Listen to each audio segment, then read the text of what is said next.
nos alliances et coalitions, dans leur déclaration du 21 septembre 2022, avaient considéré que le seul cas du dialogue crédible est celui qui mettra en face, d'un côté, le CNRD et le gouvernement, et de l'autre, les acteurs politiques et sociaux qui ont des revendications sur la conduite de la transition, en présence du G5 et sous la supervision du médiateur de la CEDEAO. Cette position n'a malheureusement pas été prise en compte par le CNRD et son gouvernement.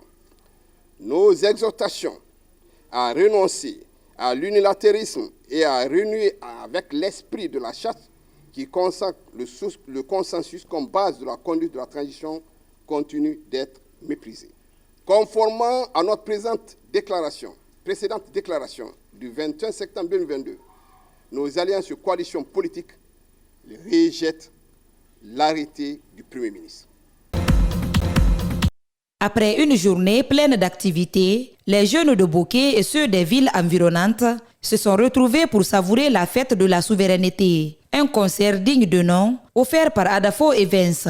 C'est en 2018, avec le président fondateur du groupe Adafo Média, à la personne de M. Lamine Guirassi, qu'on a initié ce projet BAL du 2 octobre, avec des générations mélangées, c'est-à-dire la nouvelle génération et l'ancienne génération.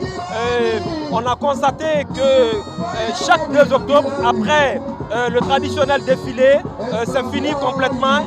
Et pourtant, normalement, la Guinée, les Guinéens doivent célébrer ça comme il se doit. 64 ans d'indépendance, une fête nationale que les Guinéens ont célébrée dans l'allégresse. Je remercie Lamine Guirassi.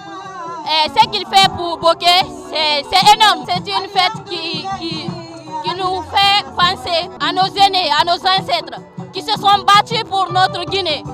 Ils se sont battus à main forte pour obtenir cette liberté. Pour la directrice d'Adafo Events, c'est un plaisir d'orienter le regard vers le Kakandé pour l'édition 2022. Malgré quelques difficultés rencontrées dans les préparatifs, Yvonne Sissé et son équipe ont cultivé un leadership pour le succès de ce concert. Notre vraie force a été notre équipe. Et d'ailleurs, je remercie toute l'équipe de Adafo Média qui a contribué au succès de cet événement. Franchement, il y a eu des difficultés, mais on n'a pas senti les difficultés parce que justement, on est une équipe soudée et que Adafo, c'est une famille. Les artistes locaux ainsi que les vedettes ont lancé des messages de paix à l'endroit de la jeunesse guinéenne. Ce qu'on a vu à Boké, vraiment ça nous a beaucoup plu. Si le reste des villes du pays faisait autant, la Guinée allait se développer. Nous remercions le PDG du groupe Adafo.